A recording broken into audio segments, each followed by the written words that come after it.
ఒకవేళ కేటీఆర్ ఒకవేళ నిజంగా తీసుకోవాలనుకుంటే 54 crores ఏం కర్మ అన్న 54,000 crores కూడా తీసుకుని ఉండొచ్చు. కానీ రేవంత్ రెడ్డి ఏమంటున్నారు మొత్తము 54 crores తీసుకున్నాడు. అట్లానే కాదు, నేనేమంటున్నా అంటే ఇప్పుడు ప్రభుత్వాలకు ఒక వ్యక్తిని లేకపోతే ఒక వ్యవస్థని బ్లేమ్ చేయాలనుకున్నప్పుడైనా అరెస్ట్ చేయాలనుకున్నప్పుడు ఓ కోట్లు కాదు, 100 కోట్లే కాదు, 100 రూపాయలు తీసుకున్నా వాళ్ళ మీద కేసు పెట్టొచ్చు. వీళ్ళ ఇంటెన్షన్ ఏంది, ఎంత తీసుకున్నాడు, ఏమైంది అనేది కాదు.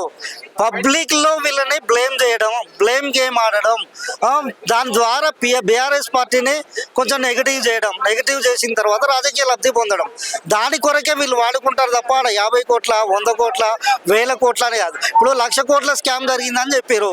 ఆ కాళేశ్వరం కమిషన్ ఇచ్చిన రిపోర్ట్లలో ఒక 3 కోట్లు 4 కోట్లు రికవరీ చేయాలని ఒక రిపోర్ట్ ఇచ్చిర్రు.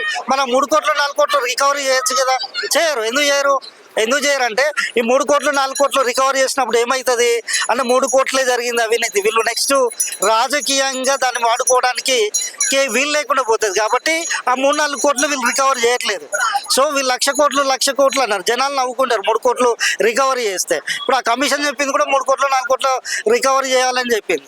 అంటే వీళ్ళు ఆడేది ఎంత అమౌంట్ అనేది కాదు, లేకపోతే ఏం జరిగింది అనేది కాదు, బీఆర్ఎస్ పార్టీని బ్లేమ్ చేయాలనేదే వీళ్ళ కాన్సెప్ట్. ఇప్పుడు రేవంత్ రెడ్డి 54 crores అంటున్నాడు కదా. రేవంత్ రెడ్డి మిస్ ఇండియా పెట్టిండు 200 crores పెట్టి. సో దానివల్ల ఏమన్నా లాభం వచ్చిందంటారా? అంటే వీళ్ళ అధికారంలో ఉన్నప్పుడు వీళ్ళది లాభం వచ్చిందా నష్టం వచ్చిందా అని ఇంకో ప్రభుత్వం మారితే దాని మీద ఎంక్వైరీ చేస్తే తెలుస్తుంది.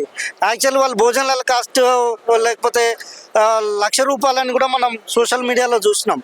వాళ్ళది ఒక్కొక్క ప్లేట్ భోజనమే 1,00,000 రూపాయలు కాస్ట్ అని. అంటే విచ్చలవిడిగా వీళ్ళు ఖర్చు చేయొచ్చు, కానీ గత ప్రభుత్వంలో ఉండాలని బ్లేమ్ చేయడం కొరకు వాడుతున్నటువంటి స్టంట్ అది అంతే.